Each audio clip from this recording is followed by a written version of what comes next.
can't go back. Okay. All right. So let's get started. So last time we stopped when we were in Chapter 6 at the anti-combines legislation. So that's where we're going to start today. So the anti-combines legislation is a set of laws aimed at preventing industrial concentration and abuses of market power. Essentially, there's this thing called the Competition Act. Okay, and it was developed in 1986, and its main objective is to maintain and encourage competition in Canada. And the idea is for it to strike a balance between preventing anti-competitive behavior, and so that means any behavior that would lessen competition unduly or substantially. And at the same time, if you remember, if a firm gets larger, it could tend to get some advantages in terms of cost effectiveness or innovation. So on the one hand, we want to make sure that we prevent anti-competitive behavior, but at the same time, we don't also want to stifle expensive research and innovation that could lead to productivity increases, which means a higher standard of living for Canadians, and enable Canadian firms to gain sufficient scale to compete internationally. And that's one of the arguments sometimes the big banks will use, like CIBC or Royal Bank. I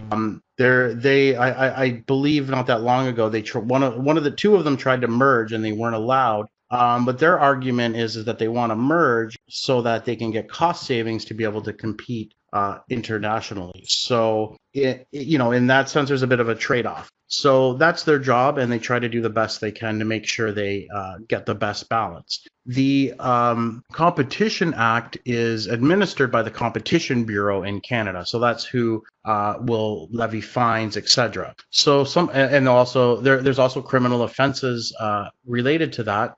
Some of them include price fixing, bid rigging, predatory pricing, misleading buyers through misrepresentation, and mergers of large firms that would create dominant firms. So in order to merge, if you're a large firm, you would need to get approval from the Competition Bureau first. Okay, so again, that's the Competition Bureau. If you were to look them up on the internet, you'll see it's a government agency and they administer this Competition Act. Okay, and they're a federal agency, and they're the ones that will, interpret that Competition Act and levy fines and penalties, etc. So you can actually just skip. Well, let me just take a look here. So from the viewpoint of the Competition Bureau, what is the difference between two restaurants that want to merge and two major banks that want to merge? Well, if two restaurants merge, they're not going to unduly restrict competition because there's many, many restaurants, right? But if two major banks merge, those banks tend to have a very large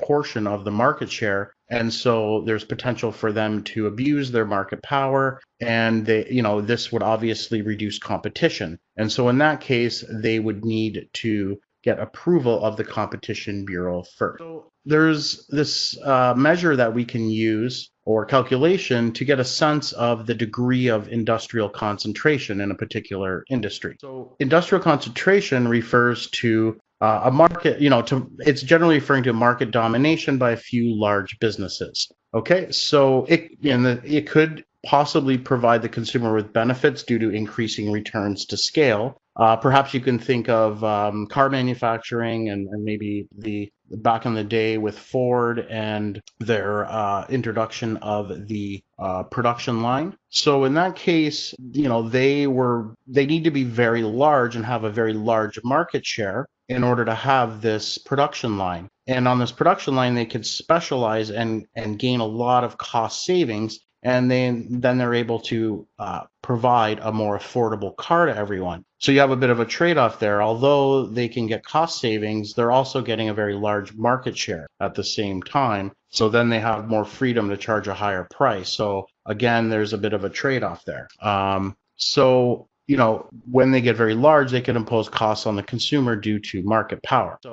It depends. It may or may not encourage technical innovation. So anyways, there's different measures. Well, there's a main measure that we're going to look at called the concentration ratio. It's the main one that we'll look at is just the four-firm concentration ratio. And it's just a ratio where it's getting at a measure of how concentrated that industry is. So the four firm concentration ratio specifically just looks at the percentage of total sales revenue in a market earned by those four top or largest firms. And then it takes that and then divides it by the total market share. Okay. So the formula is given as follows. So this is the four firm concentration ratio. You take the output of the four largest firms or their dollar value of sales, and then you divide that by the total output in the industry. And so the rule of thumb, it's a rough rule of thumb, that if it's greater than 50%, some people will say 40%, then it looks like you have something like an oligopoly. Okay. Concentration ratios do tend to overstate competition in localized markets and underestimate it in global markets. I mean, if you just focus on a specific area, there's more likely to be less firms, but they could also be competing on a bigger scale geographically. If we look at some data in Canada, we can see that some of the highly concentrated industries are listed here. So we have motor vehicles, and this is the four firm concentration ratio that's been calculated for these industries. And so we can see some of the very large or very concentrated ones are in automobiles, petroleum, tobacco, cement.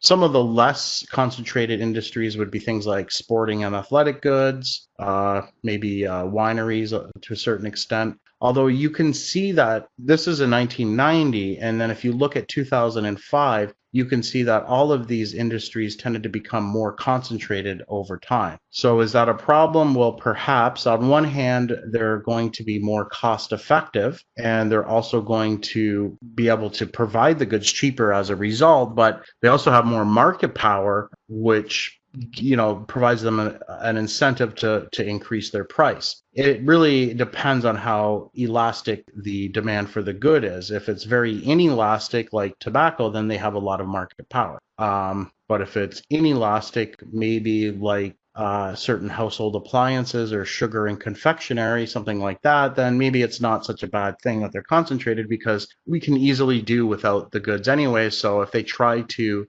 abuse their market power, well, they don't have much market power to abuse because we can just buy something else, or we won't buy it at all. So let's just do an active learning question here where we calculate this four firm concentration ratio. So here we have an industry with a number of firms. We have firm A, B up to C. And then for each of these firms, we have their yearly sales figures. And then we have another 8 firms where their total sales altogether are 21. So what's the four firm concentration ratio for this industry? I'll give you a moment to think about that.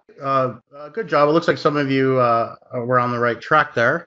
So all we're going to do is take the 4 largest firms' sales, so A, D, and F, as someone mentioned, and then divide that by the sum of all of the sales, okay? So if we do that, we get 60%. And then we're just asked, in what type of market does this gimbal industry operate? Well, likely it's an oligopoly because the concentration ratio is very high. Now, just a quick question. So convenience stores, generally speaking, carry the same merchandise, newspapers, food, snacks, etc. as each other. Would you therefore consider the convenience stores in your community to be in perfect competition with each other? Why or why not? Anyone want to take a crack at that one? If you remember, I did mention this before. Although they're selling exactly the same thing, the idea of differentiation is very general. So in this case, they can differ in terms of their location, and location could be some locations could be better than others, which would give them a little bit of market power. So in that sense, we would not say they're in the perfectly competitive environment. They're more likely to be in the monopolistically competitive environment. So again, just by their name, convenience, that means that the location is actually very important. Okay, so we would maybe classify these more likely as monopolistic competition, and there tends to be quite a few of these. So, and I mean, it just doesn't really fit in with the definition of an oligopoly. Okay, so those were the main concepts for chapter 6. And so you can skip the long run and game theory material. And here are the suggested exercises to complete. And of course, make sure you do the pre-class for next class. But now we're going to move on to the final chapter, chapter 7. Okay, so this chapter is about economic welfare and income distribution. Now, We're first going to talk about the marginal and total benefit. So we're thinking about a market and we're thinking about the participants in a market. In a market, we have two participants, the buyers and the sellers, or the consumers and the producers. Okay. And for consumers, there are gains, and we can measure those gains by the marginal and total benefit. Okay, so the marginal benefit is defined as the extra satisfaction, or sometimes we call that utility, but we're going to express it as the price one would be willing to pay. So if you think of any good, there's some maximum willingness to pay for that particular good. If you're hungry and you think of a piece of pizza, and that's all you're sort of able to have, there's a certain maximum willingness to pay for that piece of pizza. And typically for the second piece of pizza, your willingness to pay would be less. Okay, so when we talk about marginal benefit, we're talking about on the margin. So we're thinking about how that would change as you're consuming one more of a particular unit. And then the total benefit would be the total utility or satisfaction that you would get from consuming all of the pieces of pizza. Okay, so that's sort of the idea. Now, consumer surplus is another measure of, well, it's based on what we just talked about. Consumer surplus is just the difference between your maximum willingness to pay for a particular good and what you actually pay, which would be the market price. Okay, so more formally, it's simply the difference between what a consumer is willing to pay and the actual price of the good or service. And it's defined as a net benefit expressed in dollars terms from buying a product at its market price. So if we think of looking at the demand curve in a market, it would just be the area under the demand curve above the price. Okay, so let's look at an example. So here we have some demand information for pizza. So we have our demand schedule on the left, and we have our demand curve on the right, which is just plotting this information on the left. So in this example, if the price of pizza is $14, and this is for a particular consumer, okay? So at $14, this particular consumer would only buy one piece of pizza, and so obviously then their total benefit would be $14. Again, that's, that your maximum willingness to pay must be the value of that slice of pizza. If the price is $12, this consumer would want to purchase two units of pizza. And so in that case, the total benefit would be 26. It would be 14 plus 12. Let me just back up a minute here. And if the price is $10, then the total benefit would be 14 plus 12 plus 10. Now, here's the demand curve, okay? So if we look here at area A, this is telling us what the total consumer surplus would be, okay? So if the market price were $10, okay? So if the price were $10 in the market, the person they would end up buying 3 slices, okay? And their total benefit would be 36. Now, the marginal benefit be, as we go along. So the first slice, they'd get a marginal benefit of 14. The second slice, the marginal benefit would be 12. And then the marginal benefit of the third slice would be 10. So if we look here, the total benefit from eating pizzas is area A and B. So it would be 36. Okay. So again, we're just looking at the different prices here. So if the price is 14, they're going to buy 1 unit. The total benefit is 14. Okay. But they paid exactly what their willingness to pay was. So there's no consumer surplus there. But if the price goes to $12, then they were willing to pay 14. So for the value for one slice is 14. So when they buy the second pizza, we get some consumer surplus. And then it's just to be clear, this isn't consumer surplus. This is the total benefit. So A plus B is the total benefit, which is again just obtained by adding up 14, 12, and 10. Now, consumer surplus is the difference between what your willingness to pay for each of them and the price that you actually pay. So for the first good, paid $14, your marginal willingness to pay for that is 14, so there's no consumer surplus. Oh, sorry. Okay, so let's assume the market price is $10. So if the market price is $10, then you're going to be paying $10 for each of these slices of pizza. So the first slice, your willingness to pay is 14, but you only pay 10. So you have surplus there of 14 minus 10. Now for the second piece, your willingness to pay is $12, but you pay 10. Okay, so we have additional consumer surplus of 2. So far we're at 6. But now the third slice, you pay the market price of $10, but that's exactly what you value it at. So there's no surplus. So the total consumer surplus then is 6 units, which is the area here under the demand curve, but above the price. Okay. So we could think of a larger market with many, many different consumers. And so you could think of them being all lined up here in terms of their willingness to pay. And so in general, then, the consumer surplus will be just the area under the demand curve above the market price. So in this example, it would be equal to 400,000 because at the market price, $10, the amount people would want to buy would be 100,000 units of pizza. And so, but, if they pay $10, all of these people have marginal willingness to pay greater than $10. So the area here is the consumer surplus would be equal to 40,000. And to get this, we just take half the base times the height. That's the area of a triangle. So we just take 8, which is this distance, multiply it by 100, and then multiply that by a half. Okay. And again, the total benefit would be the entire area under here. It would be A plus B. So again, the total consumer surplus in the market is where you take B and subtract it from the total benefit, because this is what you have to pay, right? You have to pay 10 times, well, in this case, everyone in the market, there's going to be 100,000 sold at $10. So that is what you got to pay to get the benefit, which is A plus B. So you're just subtracting that, and that's the consumer surplus. But again, another way to think about it is it's just the difference between, it's the area under the curve, under the demand curve above the price, and that's equal to the consumer surplus. So just be clear on what the difference is between the total benefit and then consumer surplus. So let's do a practice question. So on a shopping trip, Melanie decided to buy a light blue coat that had a price tag of $79.95.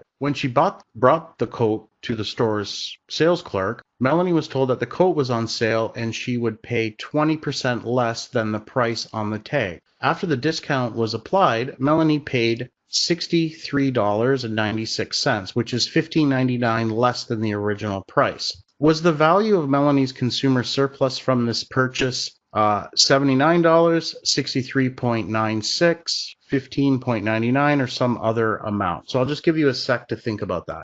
Okay, good job. So it's true, it's $15.99, but it's at least $15.99 because we don't know what her maximum willingness to pay was. She saw it at $79.95 and went to go buy it, but we don't know if it was $110 if she would have went to buy it as well. So we know the consumer surplus that she obtained is at least $15.99. Okay, is that clear? Now we talked about consumer surplus. Now let's talk about producer surplus. So producers get surplus as well. Producer surplus is the difference between the price received by firms and the lowest price that they're willing to accept in order to produce the good. So now we're talking about the area below the market price but above the supply curve. It's defined as the difference between the price received from selling each unit of a product and the marginal cost of producing it. Now remember, the marginal cost here also includes economic costs. Look at an example. So here we're talking about now the suppliers of pizza. At a price of $10, producers supply 100,000 pizzas. At a price of 10, the producers would want to supply 100,000 pizzas. Now, again, there are some firms where it may not be only their accounting costs are higher, but their opportunity costs could be higher. And so they wouldn't be willing to get into producing pizzas at a price of $10 because their marginal cost would be too high. Remember, we can interpret the supply curve as the marginal cost curve. That was from a previous lecture. So at this price, all these producers here would have a marginal cost less than the price they're getting, so they'd be interested in offering for that for sale. And again, this includes the opportunity costs of the firm's owners, etc. So the implicit and explicit costs. Okay, so because the market price and the marginal costs are the same for the 100,000 pizzas, at this unit, at this unit price, there is no producer surplus. So we're saying this is just enough for this producer to produce that. If we're thinking, the difference going from 9.9 to 10 or something like that, that little marginal difference there. When we get right on the margin here, right at the $10, that's exactly equal to what the last firm would have in terms of their marginal cost. So all this area here is producer surplus. So it's the difference between the price they're getting and their marginal cost. And in this example, that would be 400,000. So for every previous pizza produced, price exceeds marginal cost, giving a total producer surplus equal to the area C. And that's, again, found by subtracting the area under the supply curve, but above the, the area under the price, but above the supply curve. Now, if we look at this total area here, this would be how much. So if you think about what the firm's going to get, they're going to get a total revenue of 10 times 100, right? That's this entire square, but they have costs associated with producing that. So the surplus subtracts area D, which would be the cost. Okay. So now let's talk about the case of perfect competition. So in a perfectly competitive market, the requirement of marginal cost pricing is met. And that just simply means that in a competitive market, the amount produced will be just at the margin where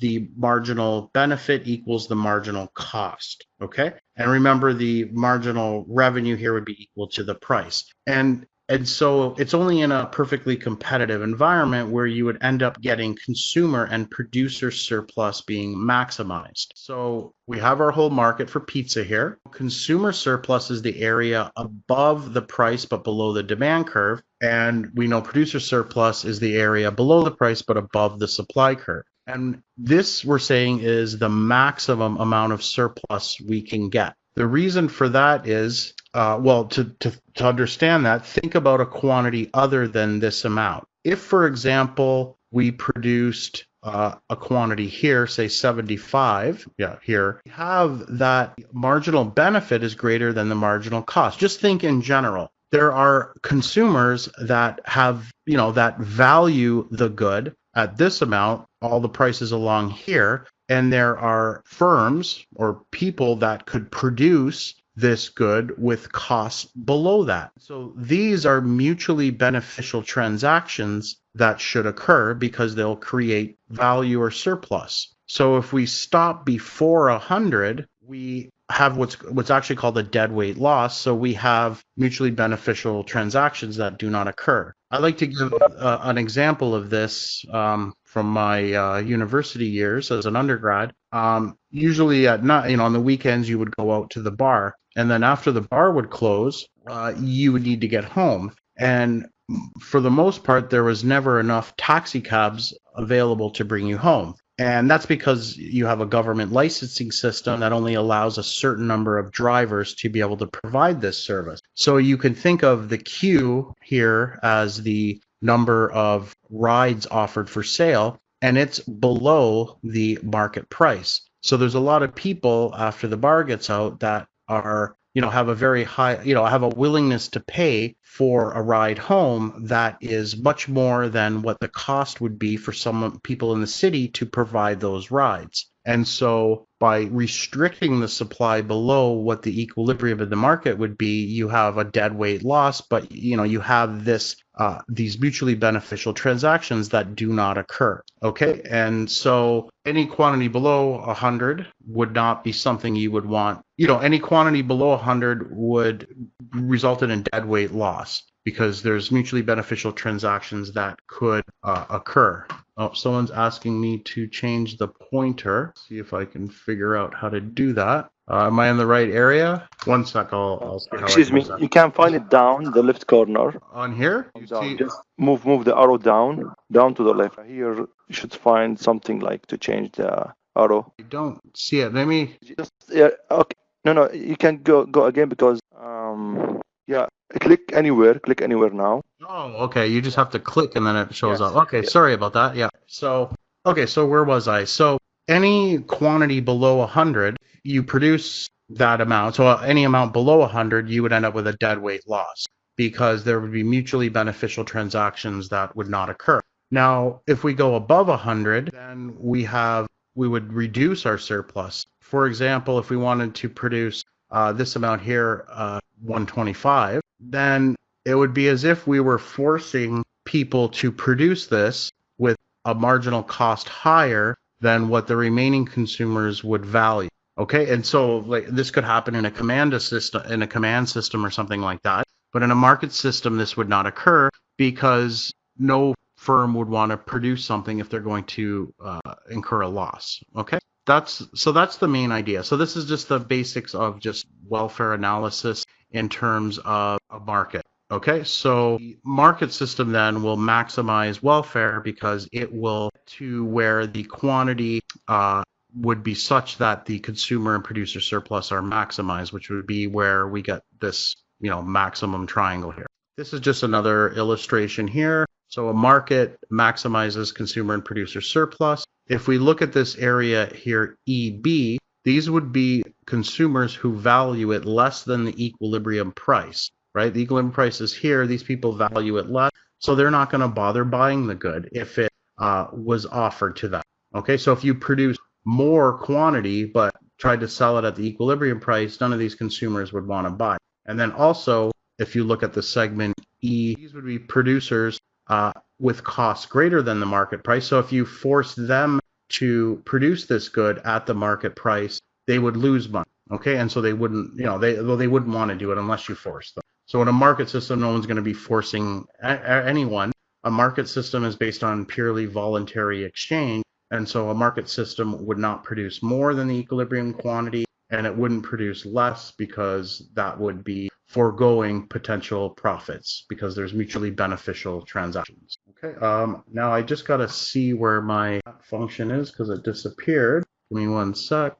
When I say what do you mean by unless you force them, I'm referring to like a command system instead of a market system. In a command system, the government has an economic plan and basically dictates what the allocation of scarce resources should be. It would dictate who should be producing what, right?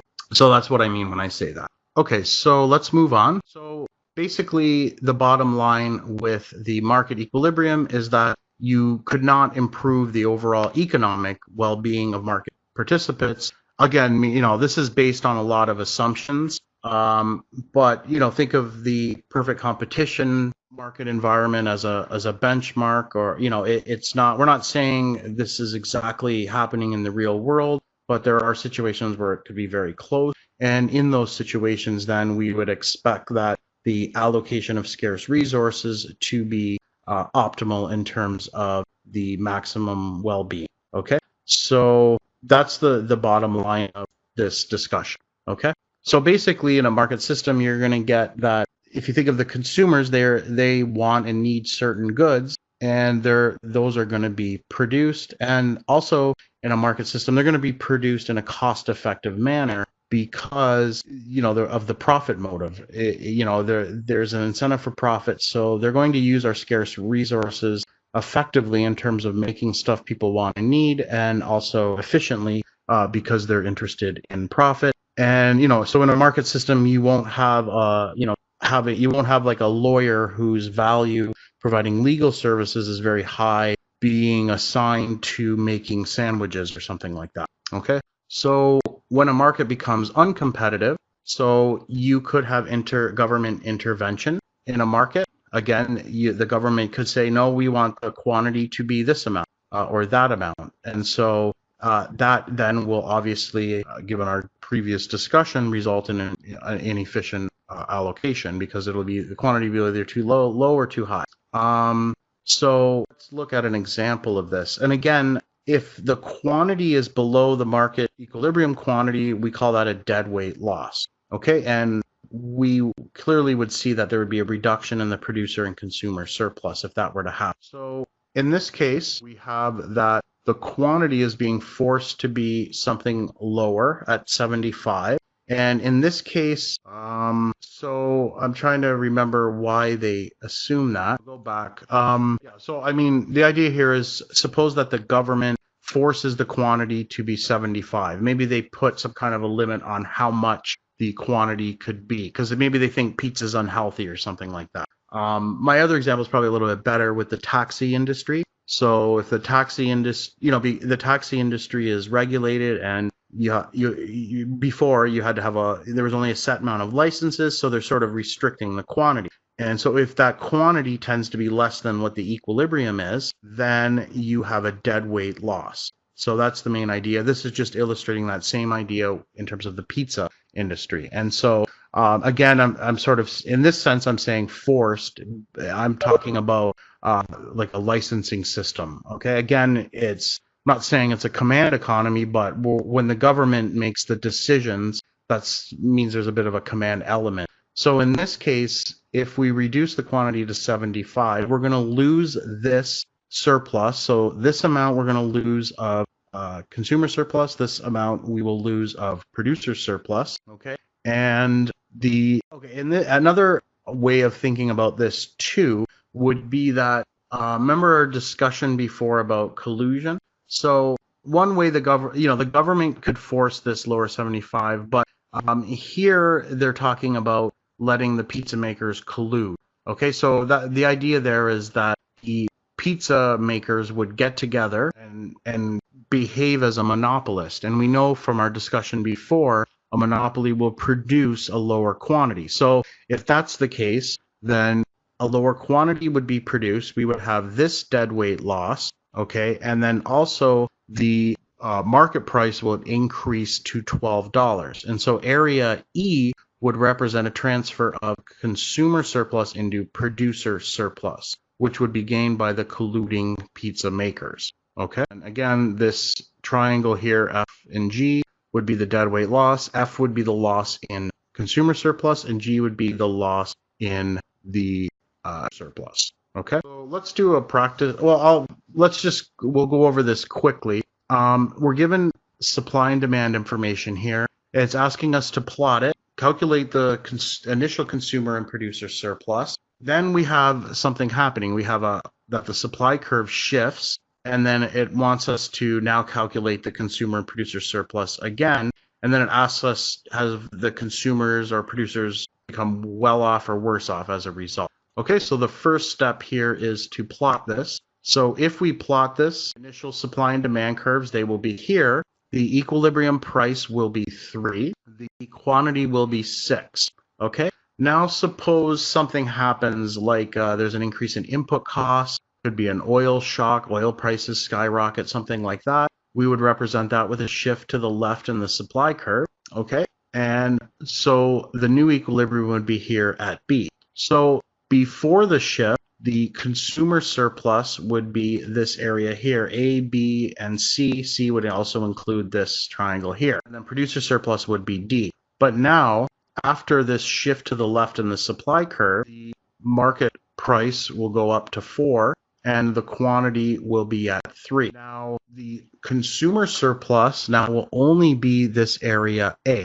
And so the decline in consumer surplus was equal to area B and C. So this, I guess, yellow area here. Now, before, the producer surplus was this entire area here. Now, it will just be the area B. And so B is smaller than this entire area here. Okay, so if you want to calculate the area of those triangles, all you do is use the formula for the area of a triangle, which is half the base times the height. Okay, so there was a reduction in both consumer surplus and producer surplus. So in that sense, we can say they've become worse off. Also, again, to calculate it, we would just take half the base times the height. So, for example, triangle A's height is 1, and its base was 3 million liters, so the consumer surplus would be 1.5 million. We would just take 1 times 3 and then divide it by 2 or multiply it by 0.5. So again, there's some strengths and weaknesses. So the main strengths of a competitive market is that it maximizes total economic welfare. And a key thing is that it does this automatically. It's costless. Now, I guess some context would be necessary in order to appreciate this. In a command economy, the government has to use a lot of labor resources, especially to implement its plan. It has to create a bureaucracy where it's trying to figure out what people want and need, and it's also planning everything. So it has to decide what the government-owned firms should produce, and that takes a lot of effort and time. So you have this huge plan that's dictated by the government. You have thousands of people working on it and making sure it's implemented correctly. That costs a lot of money. Well, a market system would just do that automatically without any cost. So you don't need to organize it like that. So the main idea is if you have private property rights and voluntary exchange, you need to have some laws to protect people from, if whatever you invest in can get stolen, then you're not going to invest in anything. So you need to have some private property rights, and everyone has general information about everything else. Then you can expect this situation to lead to a maximum total welfare without any costs in terms of planning. Also, this is going to encourage innovation because of the profit motive and competition, and it promotes economic freedom. So you don't have the government telling you what to do. You can decide that, the citizens can decide that on their own. But the market system, this type of, a pure market system has very many disadvantages as well. You basically have this engine of wealth creation that only cares about profit. So it's very good at generating wealth because of the profit motive and incentive, but there's no, for example, profit motive related to cleaning up an environmental spill or misrepresenting information to consumers. So there's a very large role of government. So there's many different types of market failure. So the one that is mentioned a lot is income and wealth inequalities. So in a market system, people are rewarded for productivity, hard work, higher levels of education. So if you are endowed with being very smart and certain characteristics, you can end up making a lot of money, especially if you were endowed with, saying, an excellent singing ability, or you had the skills necessary to play professional sports. You can make a large amount of money. But if you are endowed with not so great skills and abilities, then you might become poor. So this type of system generates income and wealth inequalities. So there's a role for government. In some countries more than others, this is assisted a bit through taxes and then redistributing that to poor people. Now, in a command system, one of the benefits there is that you're not going to plan for unemployment or instability, because that wouldn't make sense. But in a market system, there's no plan, so you can have certain things like shocks or something like, the COVID-19 isn't exactly the best example because it's sort of the government forcing the economy to slow down. But in the last financial crisis, you had a very complex chain of events that led to improperly valued assets, etc. And when everyone got the information about that, you had a crash, and so you had people become unemployed. So basically, in a market system, you have a business cycle, and so there's some instability built in there, which is a negative thing. Now, in a pure market system as well, without a government, you could end up having competition, which is a regulator in this type of system, disappear. That's just think of the strongest surviving. There used to be apparently hundreds of car manufacturers in the U.S. maybe back in the 30s and 40s, and sort of over time you ended up with just 3 companies, Ford, Chrysler, and GM. And so competition was severely restricted. In that case, it could have been, there's some positive benefits of that, because the larger the firm, the more cost advantages they can get. The more, you get some economies of scale, but at the same time, you also have less competition. So anyways, this competition isn't a guaranteed thing, and you could get the strongest surviving, dominating certain industries. And a big thing is externalities. a firm just cares about making profit. And so if it pollutes, well, it's not going to put any effort into trying to clean that up because it would cost money. And so there's a role for government to make sure that they do that. And it would also not provide any public goods. If we had a pure market system, things like a fireworks display would not get provided, right? Because anyone can see it. So it's hard for a company to make money off of that because you could see it without paying. So there's an incentive for no one to pay. So it won't happen. Or if you think of maybe as a society, we think that in rural areas up north, they should have access to the internet. Well, a company has no interest in doing that because there's only a little amount of people. So it wouldn't justify the cost. They wouldn't make any money.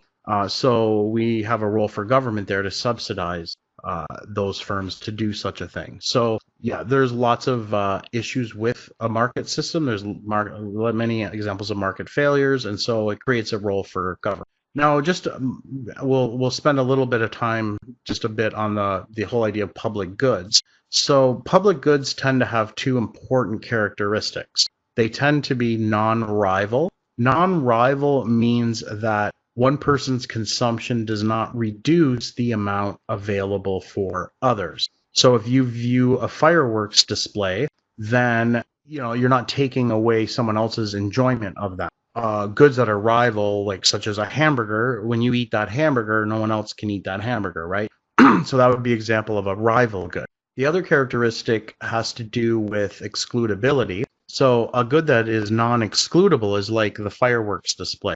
So in a fireworks display, it's pretty much near impossible or very expensive to prevent non-buyers from enjoying the benefit. So even those who did not pay will still benefit in some way. So that makes it difficult for the company to want to provide such a thing because they're likely not going to generate much revenue. So public goods tend to have these two features. So in that case, they're not going to be provided by the private sector or in a private market system. So the government would need to provide those. Let's see if you understood the definitions of non-rival and non-excludable. So looking at these following goods here, which are non-rival and which are non-excludable. So the first one, art galleries. That be non-rival, non-excludable, or both? That's right, Eric. It is going to be non-rival. Or sorry, non-rival. So if you think of a painting in the art gallery, when you look at it, you're not taking away someone else's ability to look at it, right, or enjoy its beauty.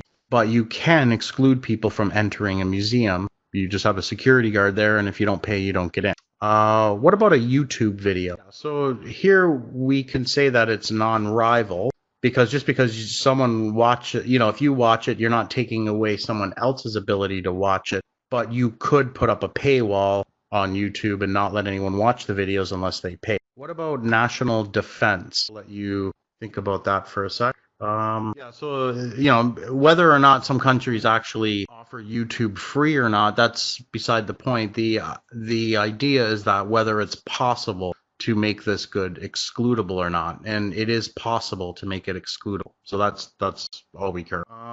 So national defense is like the military, or the military provides a good, which is some sort of security within a country. Okay, so think of the good as just being secured from having a military. Now, is that non-rival, non-excludable? Okay, so let's think about a rival. So if you are protected, does that take away the protection of someone else? Generally, no. So we would say it's non-rival. Can we say exclude people who don't pay their taxes from getting protection from being in the country? Not really. So in this case, we would think of this as having both the characteristics of being both non-rival and non-excludable. So actually here I would say, I don't know when someone did these PowerPoint slides, I would say it's the non-excludable is incorrect for YouTube video.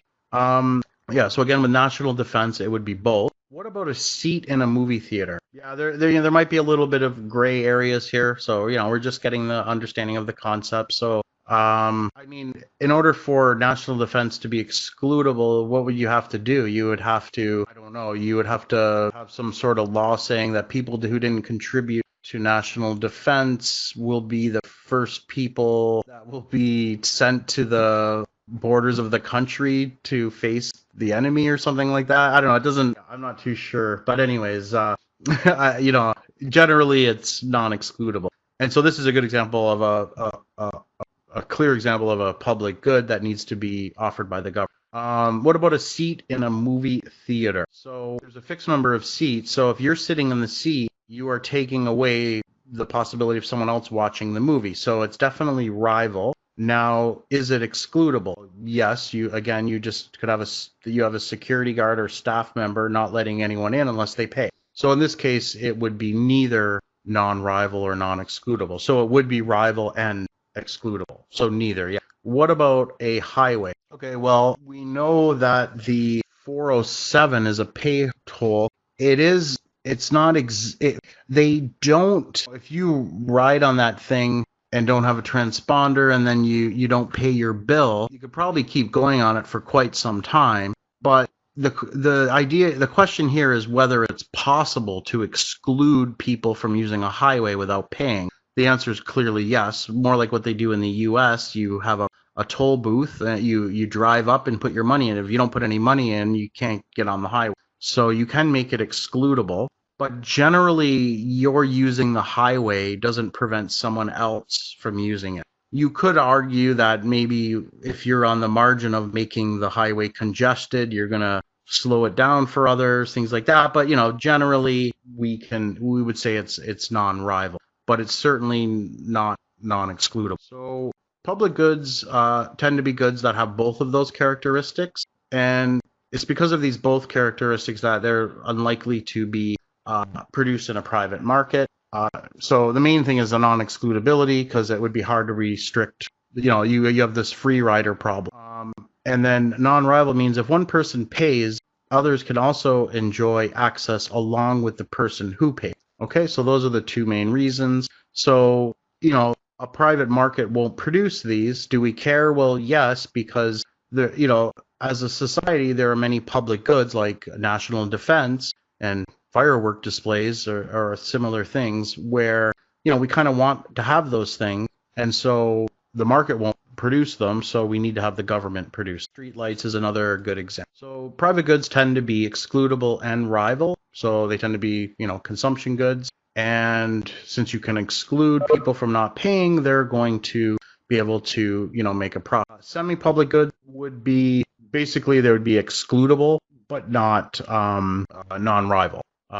So things like highways or natural monopolies. Now we're going to talk about what are called price controls. And with price controls, we're talking about the government meddling in a market and dictating a certain price. And then we're going to see what the unintended consequences could be. So a price floor is a minimum price set.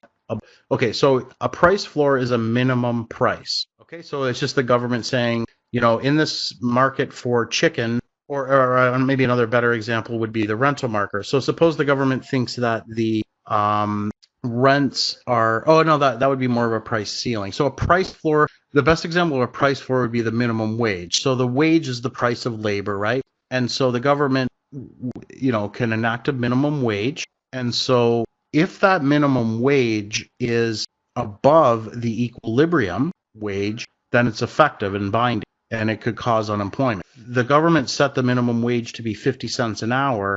That's going to be below the equilibrium price likely, because there's no one willing to work at that low wage, right? So it wouldn't really be effective. So a price floor is a minimum price, and in order for it to be effective or what we could call binding, it has to be above the equilibrium price. Okay, we'll look at an example in a diagram. And in this case, it'll result in a surplus in the market. A price ceiling is the opposite. It's a maximum price. So suppose the government doesn't like how high rents are in Toronto. They might say, well, you know what, let's put a price ceiling on rents and say that no apartment, any one-bedroom apartment, the maximum rent for a one-bedroom apartment is $1,500. So that would be the example of a price ceiling. And given what rents are now in Toronto, that would be binding because that's likely going to be below the equilibrium rent. If the government said we're going to make sure that, we're going to put a law that the rent on a one-bedroom apartment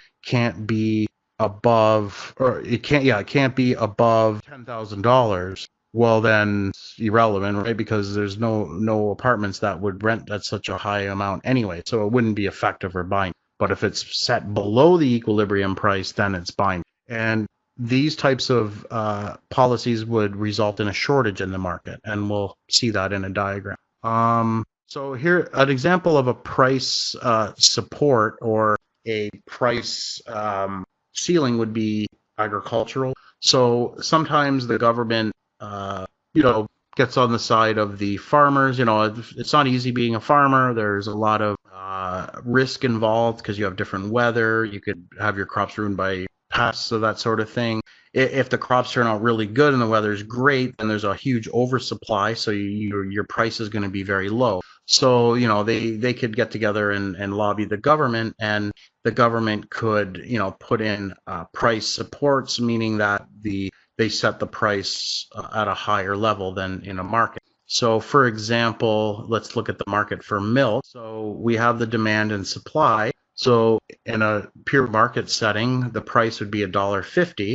Okay. Now let's suppose that the government agency imposes a price floor. So a price floor would be a minimum price. So it can't go below that. So the farmers at least get this minimum price. So if they put it above the equilibrium, it'll be effective. And so if the price in this market is $2 as opposed to $1.50, if we go over to the demand curve, we'll see that this is the quantity that people would want to buy. And at this higher price, there'd be more supply. So the supply is higher, and we would end up with a surplus. So the unintended consequence of the government meddling in the market would be a surplus, and they'd have to deal with that surplus. So if they don't deal with the surplus, then the farmers are going to have no choice but to lower the price to get rid of the surplus. So the government would have to do something, maybe buy this surplus and then ship it somewhere, or just destroy it. So, and that would be a very inefficient thing to do. So this is an example of a price floor that's binding. A price floor will tend to generate a surplus. You could also think if this was the labor market and the minimum wage is put above the equilibrium wage, that could cause a surplus of labor, which would be unemployment. Okay, and so here we have that so this would tend to reduce the output to say 15 units in this example if they put this price floor. And so we would end up with this deadweight loss here, and then we would end up with a transfer of consumer surplus from consumers to producers equal to area A. So rent controls. So this is an example of a price ceiling. I already talked about this briefly. So, the idea here might be to keep down the prices of rental accommodations. Some, especially middle-class tenants, might win from these controls, but actually others could lose. Let's look at an example. So we have our market for, so we have our demand and supply curve for apartment units, and say the equilibrium is $750 per month. So if the government thinks that that's too high and they put a price ceiling below the equilibrium, then it will be binding. So if they say, no, the rent can't go above $500, you're going to get that the quantity supplied would be a bit lower. You could think of there's many condos that people buy just to rent out. Well, you have to pay the condo fees. And so perhaps if you could only get $500 a month, it would not be worth it for many to bother to hold these and rent them, so they might just sell them. So you would get a reduction in the supply of apartments for rent at 500 compared to the equilibrium. But, at this much lower price, maybe a lot of younger people would want to move out of their parents' house and share an apartment. Maybe couples will more quickly move out of their parents' house and get married or something like that. I don't know. And we would have a higher amount of quantity demanded. So in this case, clearly there would be a shortage. So anytime you have a price set below the equilibrium, you're going to end up with a shortage. And this also might make things worse in the future, because then maybe less building units would be produced. And so the supply could get maybe even lower and make the shortage even larger. So let's do a practice question. So we have a market here. Now, what would be the result of the following price controls? So what would be the result of a price ceiling of $2? I'll pause it, or I'll let you think about that for a sec. Yes, that's correct. So if we have a price ceiling of $2, first of all, will that be binding? Well, so a price ceiling would be a line right here you could think of, and the price can't go above that line. But the market wants to go to a higher price. So yes, it will be binding. So in this case, you will end up with a shortage of 70 minus 30 units. Okay. Now, what about a price floor of $5? Anyone? Yep, that's right. We will have a shortage. So if the price floor is, oh, sorry, a price floor of $5, we'll have a surplus. So you can think of the price being here. So we're going to have the supply being very large, but the quantity demanded being very low. We'll get a shortage or a surplus of 80 minus 20 units, which is 6. Now, what about a price floor? Oh, I forgot I have animations in here. So for B, we would have a surplus of 60 units, which would be there. Now, what if the government put a price floor of $1 in? Would be the result. Anyone else? Good, you actually picked up on that. So in this case, if the price floor is $1, that means the price, think of a ball bouncing, the price cannot go below $1. But the market doesn't want to go below $1 anyways. Market equilibrium price is above $3. So in this case, this price floor would have no effect. It would be non-binding or in effect. I'll let you do this for homework. I just want to make sure we finish the lesson on time. Now we're going to talk about the distribution of income. So we can describe the distribution of income using what's called a Lorenz curve. And we'll see what this is in a moment when we look at the graph. It's a curve that shows the cumulative distribution of income for households categorized into 5 groups based on their income level. So if you were to think of lining up the entire population, and at the beginning it would be the people with the lowest incomes all the way to the richest person at the end, and then you divide that line into 5 different sections, equal sections. Okay, and then within each of those sections, if you were to, look at the average income in that section, and that's essentially what we're thinking about. So let's look at some real data. So I'll put up the entire table. So here what we're doing is we're doing this for different years. So in 1961, if we lined up everyone and then put them into the 5 different groups, and we took their the percent of their total pre-tax income as a proportion of the overall average, we would get this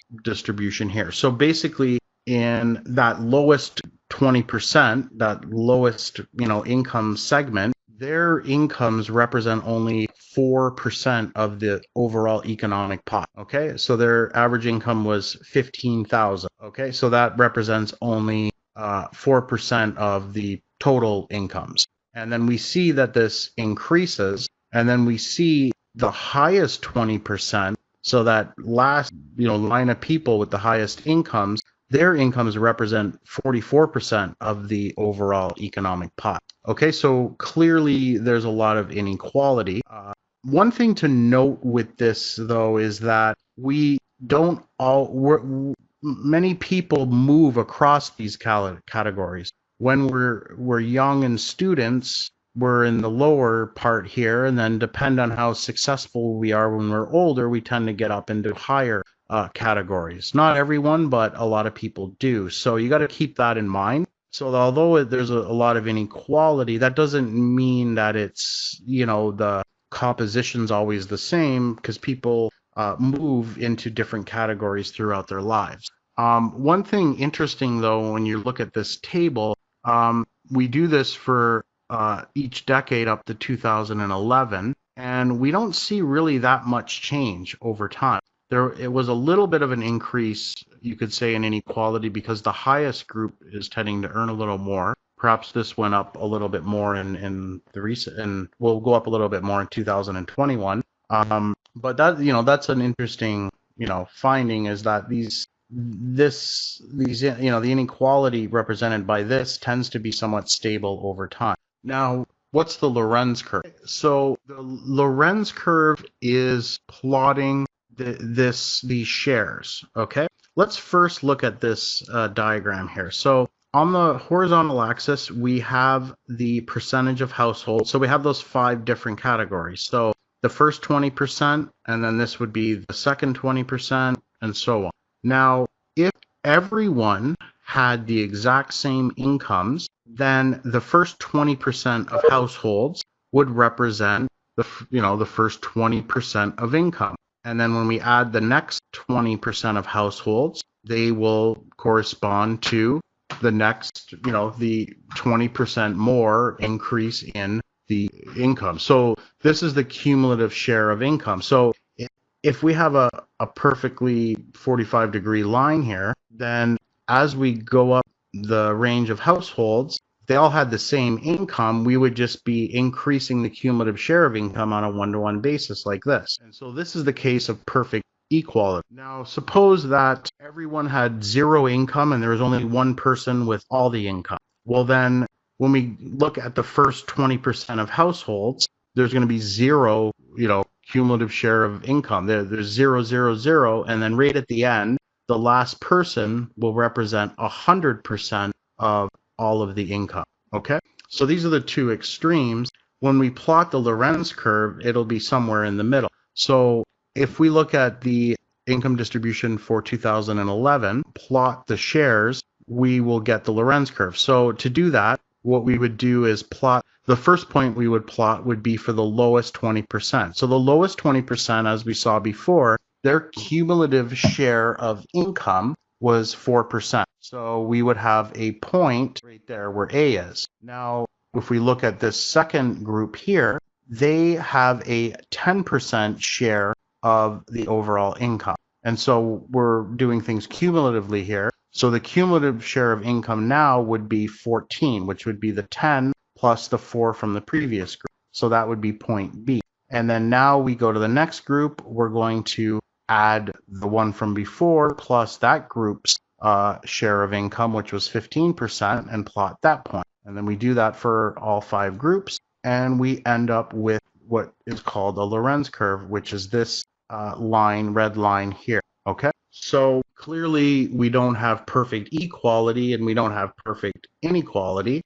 We can use this diagram to get a measure of inequality, so we'll look at that next. So I've already mentioned this. Again, if you plot the Lorenz curve and it's very, very, very close to a 45-degree line, then, this economy tends to be, there's not much inequality in this economy. If it tends to looks more like the perfect inequality, basically it's going to be like a L-shaped thing, as close as possible to the x-axis and the y-axis on the right. That would be showing more inequality. So a way we can actually get a number for the inequality would be to use what's called a Gini coefficient. And this is just the area A here divided by A plus B. So this area here, the larger, okay, so if this was if this red line tended to be very close to this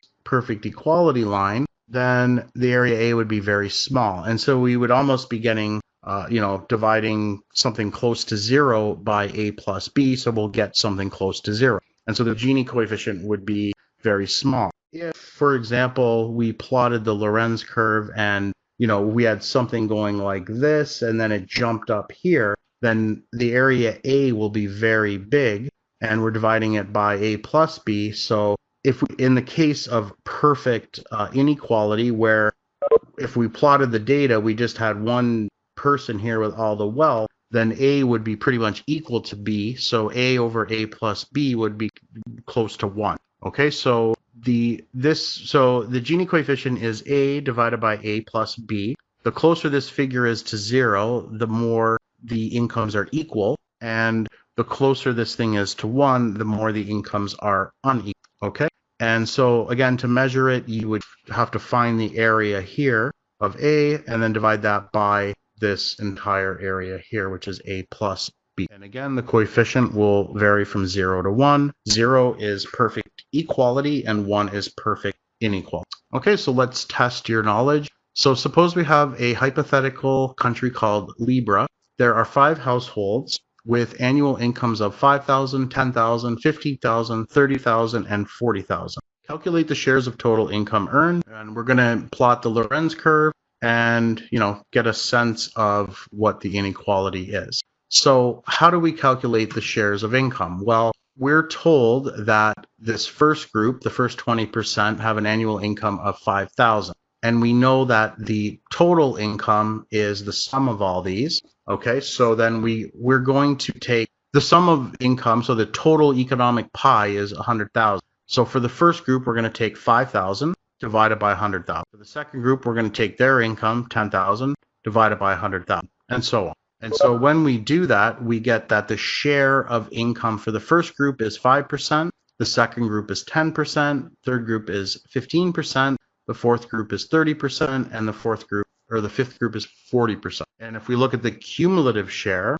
which is what we'll plot for the Lorenz curve, it would be equal to this. So here we're just taking a ongoing sum as we move to the right. So first one's going to be 5, second one's going to be 5 plus 10 is 15. Third one's going to be 5 plus 10 plus 15, which is 30, etc. So now if we were to plot this thing, so if we were to plot those different cumulative income shares, we would get this curve right here. And so the Gini coefficient would be whatever the area is under this curve. That would be quite difficult to calculate. You would actually need the, I guess you could roughly get a value by assuming maybe these are triangles here and there.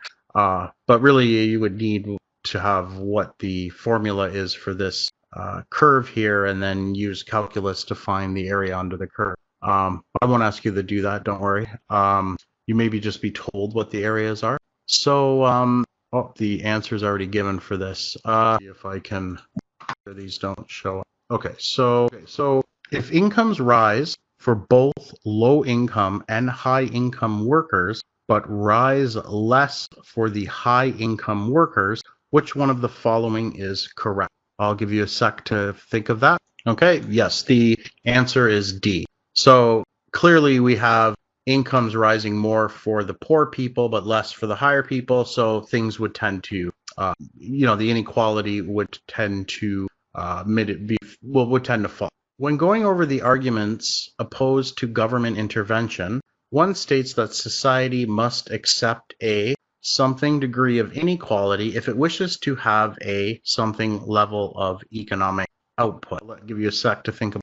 Yep, good job. The answer here is C. A likely outcome from taxing the rich at a high percentage in order to something income would be discourage entrepreneurship and work. So, we're thinking about if we tax the rich more, what's the consequence?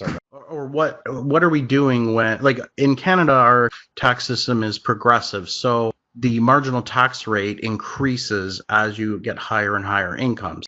If you're at a very high income, say 160,000 per year, and you make an extra $1, you're probably going to give close to 50% of that to the government. But if you only make 10,000 and you make an extra $1, you're probably going to keep most of it. So that type of tax system, what is it essentially doing? So the correct answer is you're sort of smoothing earnings. You're actually also, you're kind of redistributing income from the rich to poor. And then one consequence of that could be you would discourage entrepreneurship and work because these people would tend to get the higher, the higher income, or people working overtime or something like that. So yeah, I think here, B or C is sort of the same thing. I'm not sure how this question came about, but if this was on a test or something, I would give you credit for answering either B or C. But really, taxing the rich at a higher percentage is like what our tax system does. And it could have the potential outcome of discouraging hard work and entrepreneurship. And the reason why they do that is to smooth earnings out or essentially redistribute. So maybe B and C should be combined. Okay, so this last section, I think, so if you want to make a note, you can skip this last section on excise taxes. It's not really going to add all that much of a discussion. So just skip that section there. So just skip the section on excise taxes. So again, here are the different pages you can skip. So you can skip section 7.2, but read the stuff on public goods on on page 180. And you could skip section 7.5 on wages or anything to do with the excise taxes. Okay.